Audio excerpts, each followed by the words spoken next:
अगस्त 2020 की प्रातः मुरली है। ओम शांति। अव्यक्त बाप दादा। रिवाइज डेट है, मतलब ये मुरली 4 मार्च 1986 को सुनाई गई थी साकार बाप अव्यक्त बाप दादा के द्वारा। उसी को हम रिवीजन में पढ़ रहे हैं। मुरली का शीर्षक है सर्वश्रेष्ठ रचना का फाउंडेशन स्नेह। हमें सर्वश्रेष्ठ रचना अगर करनी है तो उसका फाउंडेशन क्या है? स्नेह। आज बाप दादा अपने श्रेष्ठ आत्माओं की रचना को देख हर्षित हो रहे हैं। यह श्रेष्ठ व नई रचना सारे विश्व में सर्वश्रेष्ठ है और अति प्रिय है, क्योंकि पवित्र आत्माओं की रचना है। पवित्र आत्मा होने के कारण अभी बाप दादा को प्रिय हो और अपने राज्य में सर्व के प्रिय होंगे। हम पवित्र हैं इसलिए बाप दादा हमें दोनों प्यार करते हैं, और पवित्रता के कारण ही जब हमारा राज्य होगा तो वहाँ हमारी प्रजा भी हमें प्यार करेगी, सर्व के प्रिय होंगे। द्वापर में भक्तों के प्रिय देव आत्माएं बनेंगे। द्वापर में भक्त भी हमारी बहुत प्रेम से पूजा करेंगे। इस समय हो परमात्मा प्रिय ब्राह्मण आत्माएं। परमात्मा भी मतलब परमात्मा के बच्चे हम ब्राह्मण आत्माएं। इस समय हो परमात्मा प्रिय ब्राह्मण आत्माएं, और सतयुग त्रेता में होंगे राज्य अधिकारी परम श्रेष्ठ देवी आत्माएं, और द्वापर से अब कलयुग तक बनते हो पूज्य आत्माएं। द्वापर में देवी देवता रहेंगे चैतन्य रूप में, उसके बाद सतयुग त्रेता में देवी देवता रहेंगे चैतन्य रूप में, और द्वापर से कलयुग तक उन्हीं देवी देवताओं की पूजा होती है जड़ चित्रों के रूप में। इस तीनों में से श्रेष्ठ है इस समय परमात्मा प्रिय ब्राह्मण सो फरिश्ता आत्माएं। इस समय की श्रेष्ठता के आधार पर सारा कल्प श्रेष्ठ रहते हो। यही एक अंतिम जन्म। हम जितना श्रेष्ठ ऊंच बनेंगे उतना सतयुग से लेके कलयुग अंत तक हम श्रेष्ठ रहेंगे। इस समय की श्रेष्ठता के आधार पर सारा कल्प श्रेष्ठ रहते हो। देख रहे हो कि इस लास्ट जन्म तक भी आप श्रेष्ठ आत्माओं का भक्त लोग कितना आवाहन कर रहे हैं, कितना प्यार से पुकार रहे हैं। जड़ चित्र जानते भी आप श्रेष्ठ आत्माओं की भावनाओं से पूजा करते, भोग लगाते, आरती करते हैं। उनको पता है ये पत्थर की मूर्तियां हैं, जड़ चित्र हैं, चैतन्य देवता नहीं है, फिर भी है ना, आप श्रेष्ठ आत्माओं की भावना से पूजा करते हैं, भोग लगाते हैं, आरती करते हैं। आप डबल विदेशी समझते हो कि हमारे चित्रों की पूजा हो रही है। डबल विदेशी अर्थात जो विदेश में बाबा के बच्चे उनको भारत में आते हैं उनको डबल विदेशी बाबा बोलते थे, क्योंकि एक देश ये भी है एक देश वो भी है। तो उनको पूछ रहे हैं आप डबल विदेशी समझते हो कि हमारे चित्रों की पूजा हो रही है। मतलब उनसे भी पूछ रहे हैं आप ऐसा तो नहीं सोचते सिर्फ भारतवासियों की होती है, आपकी भी हो रही है कि नहीं। भारत में बाप का कर्तव्य चल रहा है, इसलिए बाप के साथ आप सबके चित्र भी भारत में ही हैं। ज़्यादा मंदिर भारत में बनते हैं, यह नशा तो है ना कि हम ही पूज्य आत्माएं हैं। भगवान पूछ रहा है ये आपको नशा है कि हमारी ही मंदिरों में पूजा हो रही है। यह नशा तो है ना कि हम ही पूज्य आत्माएं हैं, सेवा के लिए चारों ओर विश्व में बिखर गए हैं। कोई अमेरिका तो कोई अफ्रीका पहुंच गए, लेकिन किस लिए गए हो? इस समय सेवा के संस्कार स्नेह के संस्कार हैं। सेवा की विशेषता है ही स्नेह। जब तक ज्ञान के साथ रूहानी स्नेह की अनुभूति नहीं होती तो ज्ञान कोई नहीं सुनेगा। उसको हमें आत्मिक प्रेम दिखना चाहिए। जिस व्यक्ति को भी हम ज्ञान सुनाएं, हमारे बोल चाल से, चाल चलन से, हमारे कर्तव्य से। आप सब डबल विदेशी बाप के बने हो। आप सब डबल विदेशी बाप के बने तो आप सबका फाउंडेशन क्या रहा। विदेशियों से पूछ रहे हैं, आपने भगवान को पहचाना तो आप लोगों का फाउंडेशन क्या रहा, कैसे पहचाना। बाप का स्नेह, परिवार का स्नेह, दिल का स्नेह, निस्वार्थ स्नेह है। स्नेह के बल पे ही वो भगवान के बने। इसने श्रेष्ठ आत्मा बनाया तो सेवा का पहला सफलता का स्वरूप हुआ स्नेह। किसी को भी भगवान से जोड़ना है तो उसको स्नेह, सच्चा स्नेह, निस्वार्थ स्नेह हमसे मिलना चाहिए, तो ही वो हमारे कहने पे ये जानने की कोशिश करेगा कि भगवान आया है कि नहीं। इसने श्रेष्ठ आत्मा बनाया तो सेवा का पहला सफलता का स्वरूप हुआ स्नेह। जब स्नेह में बाप के बन जाते हो तो फिर कोई भी ज्ञान की पॉइंट सहज स्पष्ट होती जाती। जो स्नेह में नहीं आता वह सिर्फ ज्ञान को धारण कर आगे बढ़ने में समय भी लेता, मेहनत भी लेता, क्योंकि उनकी वृत्ति क्यों, क्या, ऐसा, कैसे में ज़्यादा चली जाती है।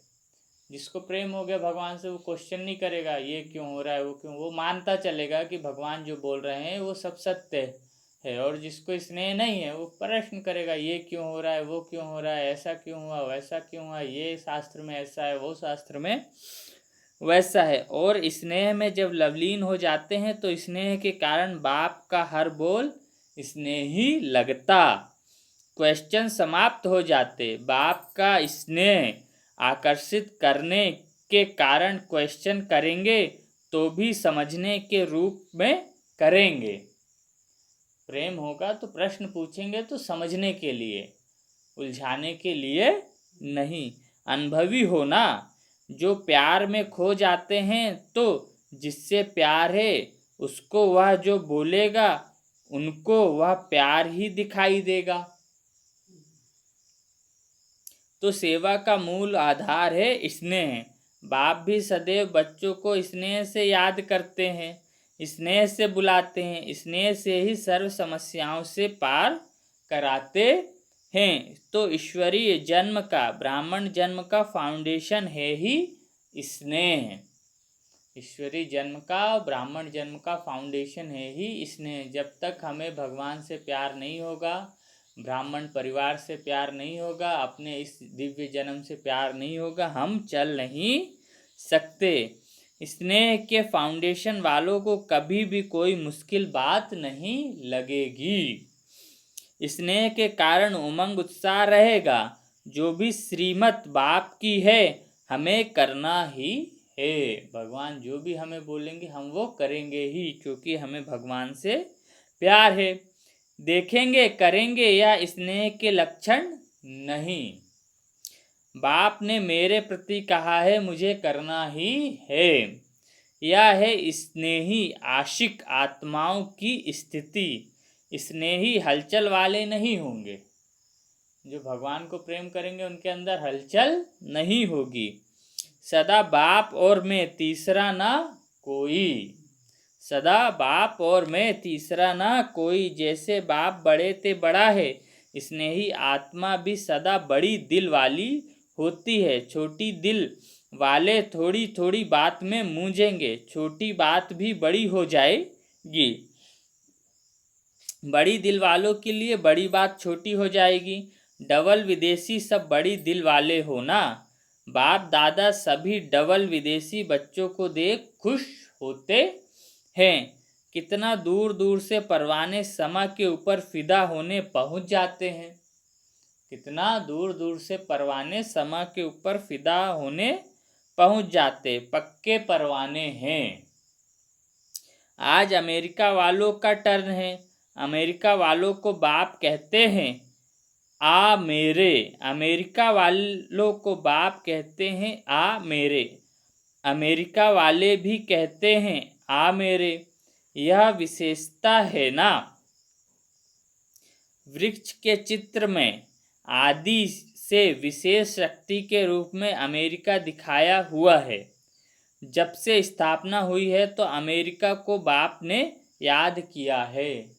एक वृक्ष का झाड़ है जिसमें अंत समय के विनाश के समय में ये दिखाया यूरोपवासी यादव और कौरव आपस में लड़ेंगे, तो उसमें अमेरिका को बाबा ने दिखाया है।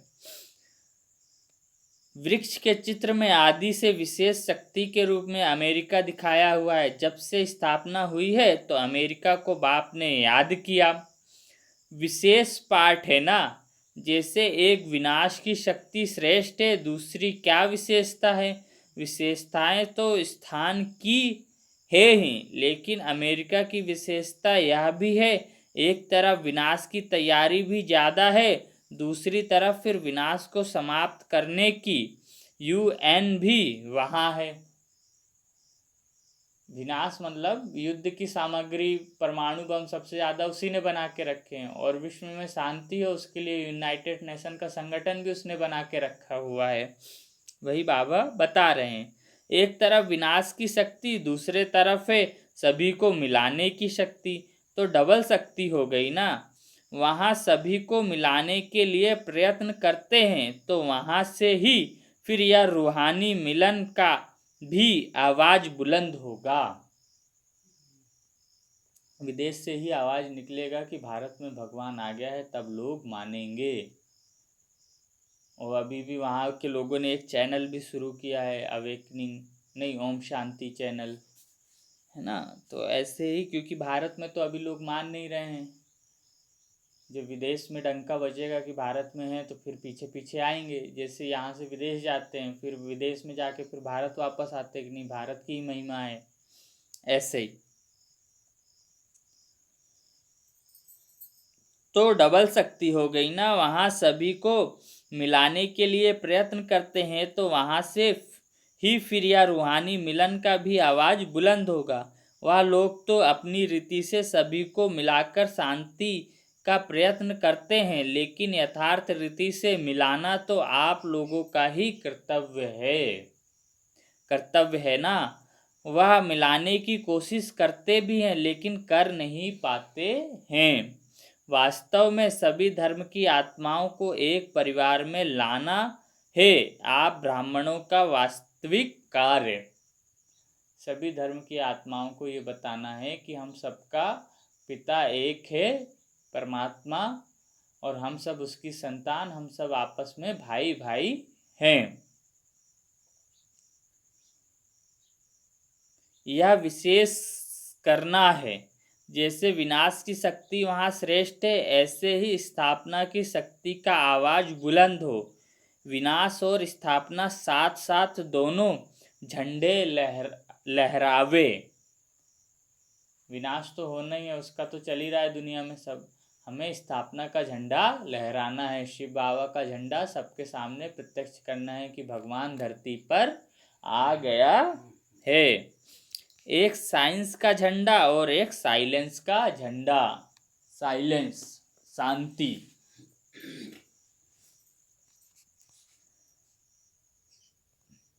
साइंस की शक्ति का प्रभाव और साइलेंस की शक्ति का प्रभाव दोनों जब प्रत्यक्ष हो तब कहेंगे प्रत्यक्षता का झंडा लहराना।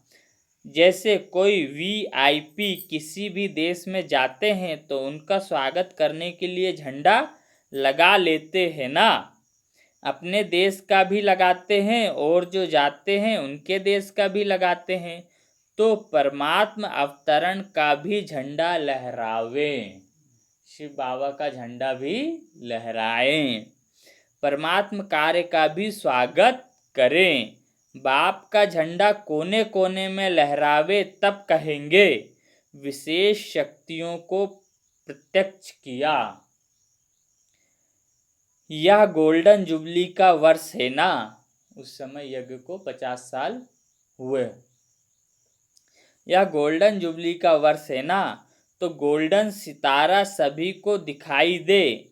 गोल्डन सितारा अर्थात शिव बाबा।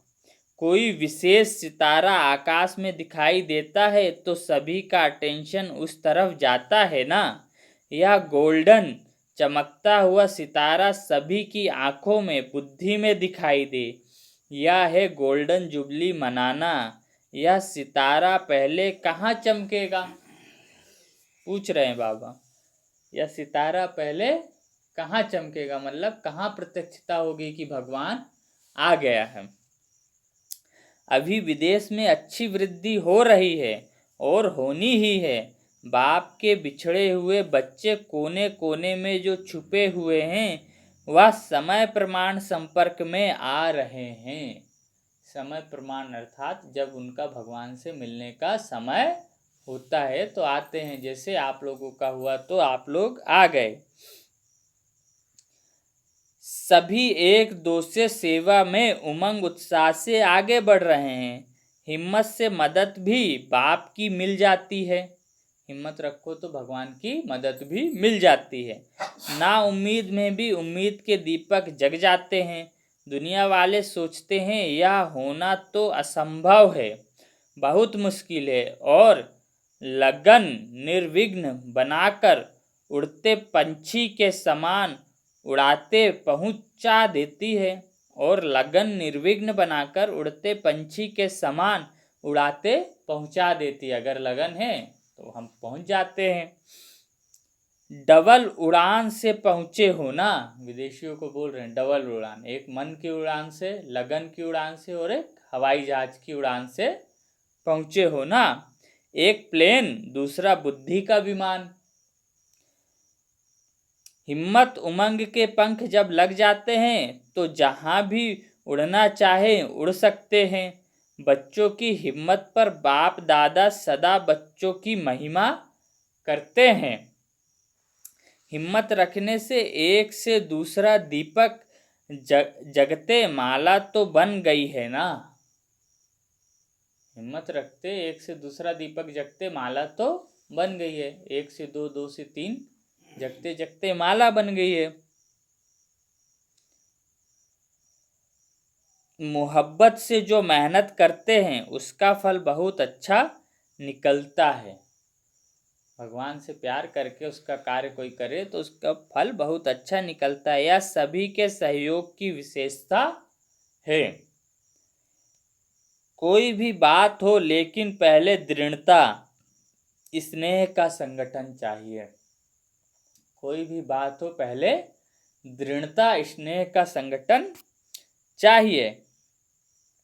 उससे सफलता प्रत्यक्ष रूप में दिखाई देती है। दृढ़ता कल राठी जमीन में भी फल पैदा कर सकती है। मतलब बंजर भूमि को भी हरा भरा हम बना सकते हैं। आजकल साइंस वाले रेत में भी फल पैदा करने का प्रयत्न कर रहे हैं, तो साइलेंस की शक्ति क्या नहीं कर सकती है। जिस धरती को स्नेह का पानी मिलता है वहाँ के फल बड़े भी होते हैं और स्वादिष्ट भी होते हैं। जैसे स्वर्ग में बड़े बड़े फल और टेस्टी भी अच्छे होते हैं, विदेश में बड़े फल होते हैं लेकिन टेस्टी नहीं होते। स्नेह नहीं है, बिजनेस के लिए उगा रहे हैं, इसलिए जहर डाल के उगाते हैं। इसलिए फल की शक्ल बहुत अच्छी होती लेकिन टेस्टी नहीं। भारत के फल छोटे होते हैं लेकिन टेस्ट अच्छी होती है, स्वाद अच्छा होता है उनका। छोटे होते हैं क्योंकि हम खेती प्रेम से करते हैं, बिजनेस के लिए नहीं। फाउंडेशन तो सब यहाँ ही पड़ता, मतलब भारत में, यहाँ ही मतलब संगम युग पर ही। फाउंडेशन तो सब यहाँ ही पड़ता। जिस सेंटर पर स्नेह का पानी मिलता है वह सेंटर सदा फलीभूत होता है। जिस सेंटर की बहनें बहुत प्यार से जो भी आते हैं उनको बाबा का ज्ञान देती हैं और बहुत प्यार से क्लास में चलाती हैं स्नेह से, वो सेंटर बढ़ता चला जाता है। और जहाँ की बहनें बहुत कड़क आवाज़ में या थोड़ा कड़क होके चलती हैं तो वहाँ के बच्चे गायब हो जाते हैं। वह सेंटर सदा फलीभूत होता है, सेवा में भी और साथियों में भी। स्वर्ग में शुद्ध पानी शुद्ध धरती होगी तब ऐसे फल मिलते हैं। जहाँ स्नेह है वहाँ वायुमंडल अर्थात धरनी श्रेष्ठ होती है। वैसे भी जब कोई डिस्टर्ब होता है तो क्या कहते हैं, मुझे और कुछ नहीं चाहिए, सिर्फ स्नेह चाहिए।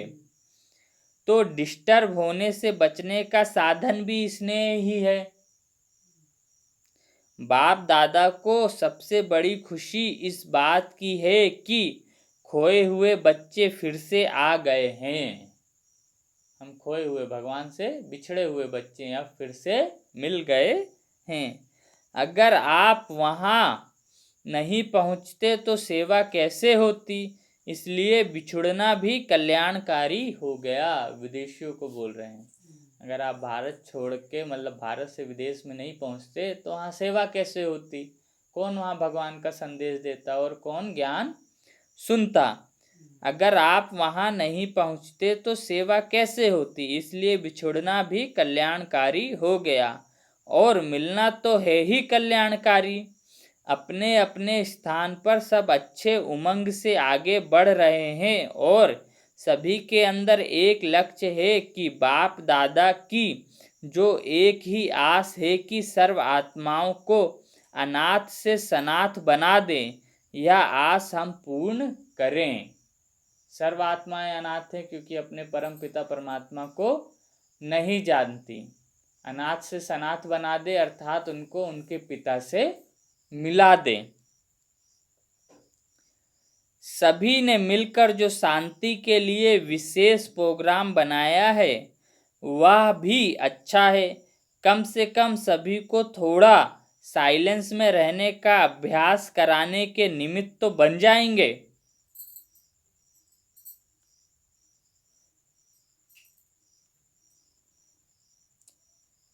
कम से कम सभी को थोड़ा साइलेंस में रहने का अभ्यास कराने के निमित्त तो बन जाएंगे। अगर कोई सही रीति से 1 मिनट भी साइलेंस का अनुभव करे तो वह 1 मिनट की साइलेंस का अनुभव बार बार उसको स्वतः ही खींचता रहेगा।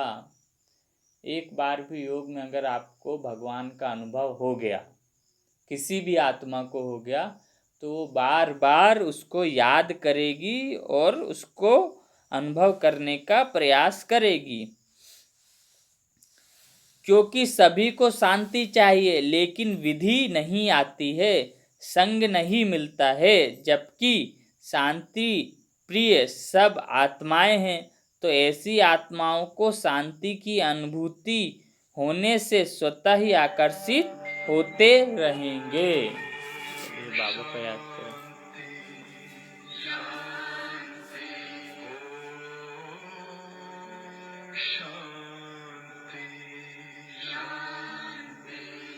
अंतर मन में ज्योति जगा लो, होगा दूर अंधेरा।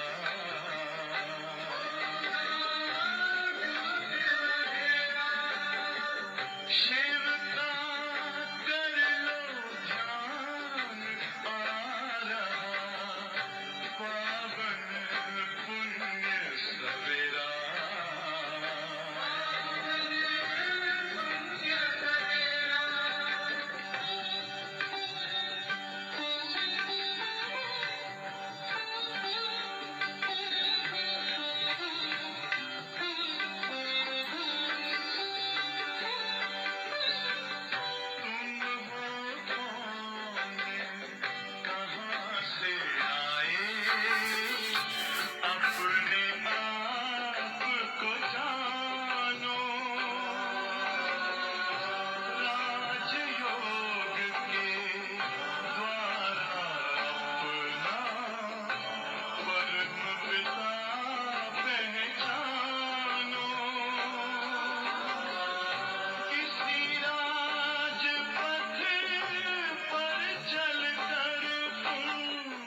जबकि शांति प्रिय सब आत्माएं हैं, तो ऐसी आत्माओं को शांति की अनुभूति होने से स्वतः ही आकर्षित होते रहेंगे।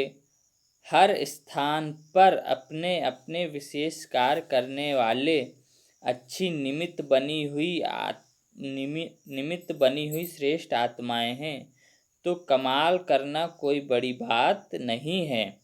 आवाज़ फैलाने का साधन है ही आजकल की विशेष आत्माएं। जितना कोई विशेष आत्माएं संपर्क में आती हैं, तो उनके संपर्क से अनेक आत्माओं का कल्याण होता है। एक वीआईपी द्वारा अनेक साधारण आत्माओं का कल्याण हो जाता है। जैसे एक बड़ा व्यक्ति कहे कि ब्रह्मा कुमारी संस्था में जाओ, जैसे प्रधानमंत्री नरेंद्र मोदी बोले, कितने लोग जाएंगे? वो खुद भी जाता है, वो खुद भी इस बात को बोलते नहीं है जाओ, लेकिन बताते हैं, दिखाते हैं लोगों की कि मैं जाता हूँ, मैं जुड़ा हूँ संस्था से। क्यों? ताकि लोग जाएं, है ना। तो वही बाबा बोल रहे हैं, एक वीआईपी द्वारा अनेक साधारण आत्माओं का कल्याण हो जाता है। बाकी समीप संबंध में तो नहीं आएंगे, समीप संबंध में नहीं आएंगे मतलब भविष्य में। अपने धर्म में, अपने पाठ में उन्हों को विशेषता का कोई ना कोई फल मिल जाता है। बाप को पसंद साधारण ही है। बाप को बहुत सिंपल लोग पसंद है। हम जैसे आईपी वीआईपी बहुत पसंद नहीं है, सिंपल भोले बच्चे, इसलिए उसको भोलानाथ बोलते हैं। इसलिए गरीब निवाज भी बोलते हैं, गरीबों को पसंद करते हैं। बाप को पसंद साधारण ही है। समय भी वह दे सकते हैं। साधारण जो वीआईपी होगा वो तो बहुत व्यस्त होगा, वो समय कहाँ देगा। साधारण समय भी वह दे सकते हैं। उन्हों को तो समय ही नहीं है वीआईपी को, लेकिन वह निमित्त बनते हैं तो फायदा अनेकों को हो जाता है। लेकिन वह निमित्त बनते हैं तो फायदा अनेकों को हो जाता है। अच्छा, पार्टियों से जो लोग बाबा से मिलने जाते हैं ना, जैसे हम लोग मधुबन जाते हैं हर साल, उनको पार्टियां बोलते हैं। पार्टियों से ग्रुप आता है अलग अलग। अब भगवान हमसे अभी विदेशियों से बात कर रहे थे, डबल विदेशियों से और बच्चों से, कि 50 गोल्डन जुबली में क्या क्या करना है आपको, कैसे करना। अब हम सबसे बात कर रहे हैं, जितने लोग सब मिलने गए हैं। बातें भगवान की सभी के लिए होती, लेकिन अब विशेष जो मिलने गया है, जिसका टर्न था। सदा अमर भव की वरदानी आत्माएं हैं, ऐसा अनुभव करते हो। भगवान ने हमें वरदान दिया है अमर भव। अमर भव अर्थात जब तक संगम युग है, भगवान है उसमें भी अमर भव, और हर का वैसे आत्मा तो अमर है ही। तो संगम युग में जब तक भगवान है, उसको छोड़ के मत चले जाना कि जाना पहचाना और बीच में छोड़ के चले गए मतलब मर गए। तो भगवान कह रहे हैं सदा अमर भव की वरदानी आत्माएं हैं, ऐसा अनुभव करते हो। सदा वरदानों से पलते हुए आगे बढ़ रहे हो ना। भगवान हमको रोज एक वरदान देते हैं, उसको हम जीवन में धारण करके उस दिन उसका इस्तेमाल करके आगे बढ़ रहे हैं क्या? भगवान पूछ रहे हैं। सदा वरदानों से पलते हुए आगे बढ़ रहे हो ना। जिनका बाप से अटूट स्नेह है, वह अमर भव के वरदानी हैं, सदा बेफिक्र बादशाह हैं। किसी भी कार्य के निमित्त बनते भी बेफिक्र रहना, यही विशेषता है। कोई भी काम करो तो ये चिंता ना हो कि ये होगा कि नहीं होगा। भगवान का वरदान है अमर भव, है ना। भगवान हमारे साथ थे तो हमें हमेशा बेफिक्र रहना है कि ये काम तो होना ही है। किसी भी कार्य के निमित्त बनते भी बेफिक्र रहना यह विशेषता है। जैसे बाप निमित्त तो बनता है ना, जैसे बाप निमित्त तो बनता है ना, लेकिन निमित्त बनते भी न्यारा है, इसलिए बेफिक्र है। भगवान शरीर में आके हमें पढ़ाते हैं, निमित्त हो गया, हमें यहाँ से ले जाने का, लेकिन बेफिक्र है, कोई चिंता नहीं क्या होगा कैसे होगा, ये नहीं होगा। ब्रह्मा बाबा भी निमित्त है, वो सोचता है मैं निमित्त हूँ, मेरा काम नहीं है सृष्टि परिवर्तन में, तो जैसा मुझे ऑर्डर मिल रहा है वैसा मैं कर रहा हूँ शिव बाबा का, इसलिए वो भी बेफिक्र है, मौज में है। ऐसे ही हमें भी समझना चाहिए, ड्रामा में जो हमारा पार्ट है हम बजा रहे हैं श्रेष्ठ से श्रेष्ठ, और हमारे साथ श्रेष्ठ से श्रेष्ठ होगा, क्योंकि हम भगवान का कार्य कर रहे हैं। लेकिन निमित्त बनते भी न्यारा है, इसलिए बेफिक्र है। ऐसे फॉलो फादर, सदा स्नेह की सेफ्टी से आगे बढ़ते चलो। फॉलो फादर जब भी बोलते हैं तो ब्रह्मा बाबा का जीवन जैसे उन्होंने जिया, हमें वैसा जीना है। ऐसे फॉलो फादर, सदा स्नेह की सेफ्टी से आगे बढ़ते चलो। स्नेह के आधार पर बाप सदा सेफ कर आगे उड़ा के ले जा रहा है। अगर हमें भगवान से प्यार है, हमारे से कोई गलती भी होगी तो वहाँ भी भगवान हमको बचा लेगा। और प्यार है तो हम उससे हर काम पूछ पूछ के करें, श्रीमत से बाहर नहीं करें। कोई भी काम करना हो, कहीं धन लगाना हो, किसी को धन देना हो, या कहीं कुछ भी काम करना, तो उससे पहले पूछे ये काम करूं कि नहीं करूं। स्नेह के आधार पर बाप सदा सेफ कर आगे उड़ा के ले जा रहा है। यह भी अटल निश्चय है ना, निश्चय है ना, भगवान ही हमको आगे बढ़ा रहा है। स्नेह का रूहानी संबंध जुट गया, इसी रूहानी संबंध से कितना एक दो के प्रिय हो गए। एक दो के मतलब आपस में, ब्राह्मण परिवार में हम एक दो का स्नेह हो गया, प्रिय हो गए। बाप दादा ने माताओं को एक शब्द की बहुत सहज बात बताई है।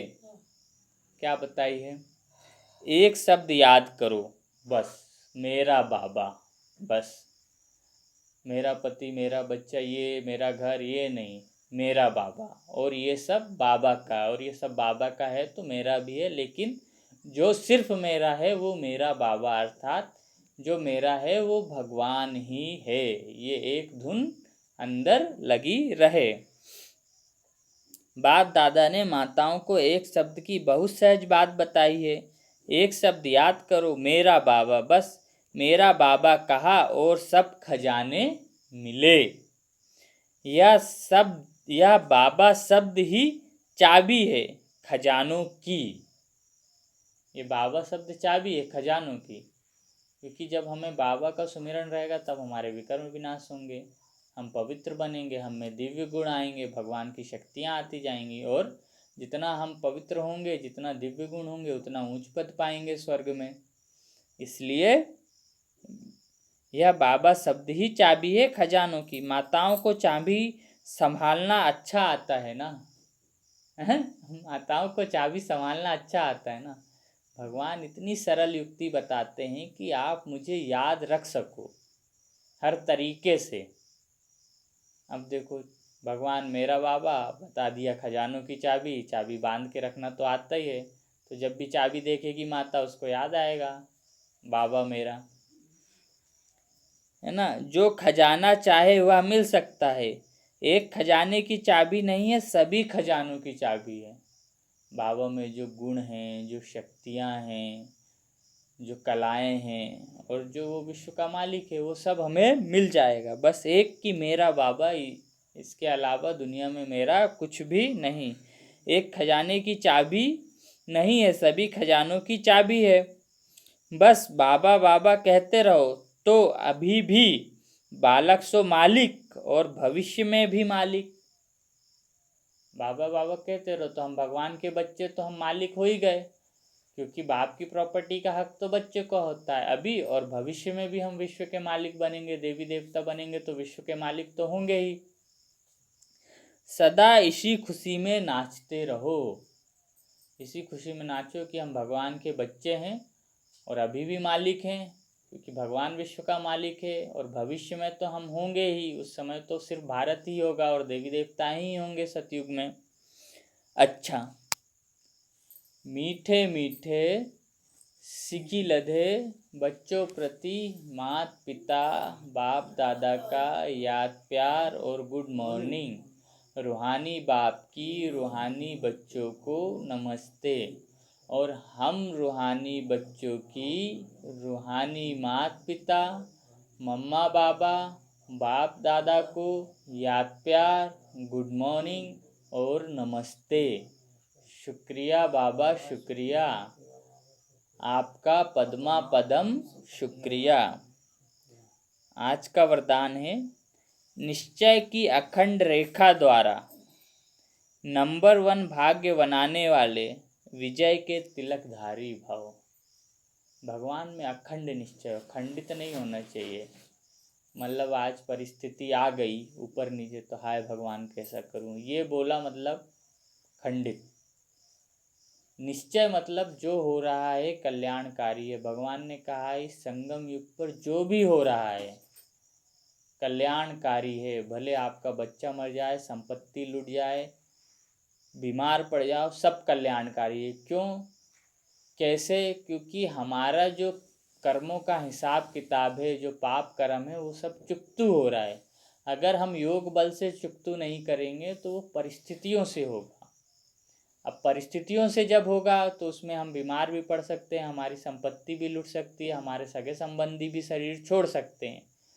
इसलिए भगवान कहता है जितना ज़्यादा से ज़्यादा हो सके योग बल से अपना विकर्म विनाश कर लो। क्योंकि हमारी बड़ी बड़ी दादियां हैं वो भी बीमार रहे। जिन दादी के तन में बाबा आते थे उनके ब्रेस्ट कैंसर स्तन कैंसर हुआ था, दोनों निकल गए। ब्रह्मा बाबा को हार्ट अटैक आया, मम्मा को यहाँ ब्रेन में कैंसर था। तो ये जितने बड़े तपस्वी होंगे उतनी बड़े कर्म भोग रहते हैं, क्योंकि उनका बहुत लोगों के जन्मों में प्रभाव पड़ता है जीवन में। ऐसे ही हमारा अगर योग बल से हम चुकतू नहीं करेंगे तो जो पाप कर्म हम करके आए होंगे, जिनके साथ हम अपना बना के आए होंगे, वो हमें तरह तरह से दुख देते ही रहेंगे। फिर हम भले बोले वो हमें दुख दे रहा है, नहीं, हमें दुख हमारे पूर्व कर्मों से और इस जन्म के कर्मों की वजह से है। और उसे चुकतू करने का दो तरीका, एक तो जब हम योग में बैठते हैं तो जिन आत्माओं से हमें दुख हो रहा है उनसे माफ़ी मांगे कि हे आत्मन, हमने आपको जो भी जाने अनजाने पिछले जन्मों में दुख दिया है उसके लिए आप हमें क्षमा करिए। इतना निरंतर और रोज़ मांगे। और ये भी कहें कि इस जन्म में हम आपकी वजह से जो हमें दुख हो रहा है उसके लिए हम आपको क्षमा करते हैं।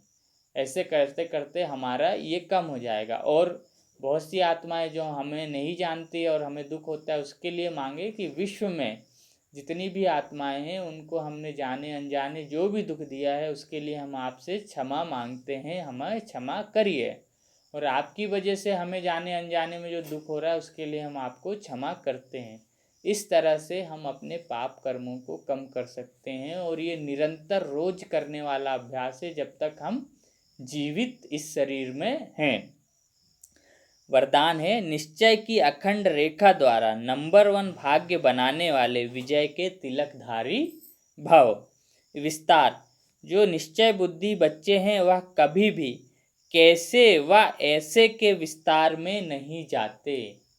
कैसे होगा, क्या होगा, कैसे करेंगे, होगा निश्चय बुद्धि। उनके निश्चय की अटूट रेखा अन्य आत्माओं को भी स्पष्ट दिखाई देती है कि इनको भगवान में दृढ़ निश्चय है, दिखाई देती है। उनके निश्चय की रेखा की लाइन बीच बीच में खंडित नहीं होती। ऐसी रेखा वालों के मस्तक में अर्थात स्मृति में सदा विजय का तिलक नजर आएगा। उनको हमेशा विश्वास होगा कि मैं जो काम कर रहा हूँ उसमें सफलता मुझे मिलेगी ही। वो जन्मते ही सेवा की जिम्मेवारी के ताजधारी होंगे। जैसे ब्राह्मण जन्म मिला, हमारा नया जन्म हो गया जिस दिन हमने भगवान को पहचाना, तो हम भगवान की सेवा में लग जाएंगे। निश्चय हो गया हमें भगवान है तो उसका कार्य में लग जाएंगे। सबको बताएंगे कि भगवान आया है, उससे अपना जन्म जन्म का वर्षा ले लो। जैसे उसने वर्णन किया है अति धर्म ग्लानि होगी तो मैं आऊँगा, तो वो आया है, उससे अपना जन्म जन्म का अधिकार ले लो। वो जन्मते ही सेवा की जिम्मेदारी के ताजधारी होंगे, सदा ज्ञान रत्नों से खेलने वाले होंगे। जो भगवान मुरली सुनाते हैं उसको बार बार पढ़ेंगे, समझने की कोशिश करेंगे, उसका मंथन करेंगे कि भगवान के एक एक शब्द में क्या क्या रहस्य है। सदा याद और खुशी के झूले में झूलते हुए जीवन बिताने वाले होंगे। सदा याद, भगवान की याद में और खुशी से जीवन बिताएंगे। सदा याद और खुशी के झूले में झूलते हुए जीवन बिताने वाले होंगे। यही नंबर 1 भाग्य की रेखा, यही है नंबर 1 भाग्य की रेखा। जिसका नंबर 1 भाग्य है वो याद और खुशी में निरंतर रहेगा, सेवा करता रहेगा, तो ही नंबर 1 भाग्य बनेगा। जैसे ब्रह्मा बाबा का, वो जब से भगवान मिले तो वो सोए ही नहीं। दादिया बोलते थे वो रात को सोते थे और पता चलता था आधे घंटे में उठ गए। वो बैठ के मनसा सेवा करते थे, विश्व का कल्याण हो, हर आत्मा को शांति मिले। और भगवान से शक्ति लेके अपने सामने विश्व ग्लोब मतलब पृथ्वी को इमर्ज करते थे, और पृथ्वी को भगवान से शक्ति आ रही है और पृथ्वी को जा रही है प्रेम की शक्ति, शांति की शक्ति, आनंद की शक्ति। इसी को शाकाश बोलते हैं, मनसा सेवा बोलते हैं। स्लोगन है, बुद्धि रूपी कंप्यूटर में फुल स्टॉप की मात्रा आना, माना प्रसन्न चित्त रहना। बुद्धि रूपी कंप्यूटर में फुल स्टॉप की मात्रा आना, प्रसन्न चित्त रहना। कोमा आना, अल्प विराम आना, क्वेश्चन मार्क आना मतलब बुद्धि परेशान होगी, और फुल स्टॉप मतलब खत्म, रुक गई चीज़, चलना बंद, उस पर संकल्प चलना बंद। यही बाबा ने कहा स्लोगन, बुद्धि रूपी कंप्यूटर में फुल स्टॉप की मात्रा आना माना प्रसन्न चित्त रहना। ओम शांति।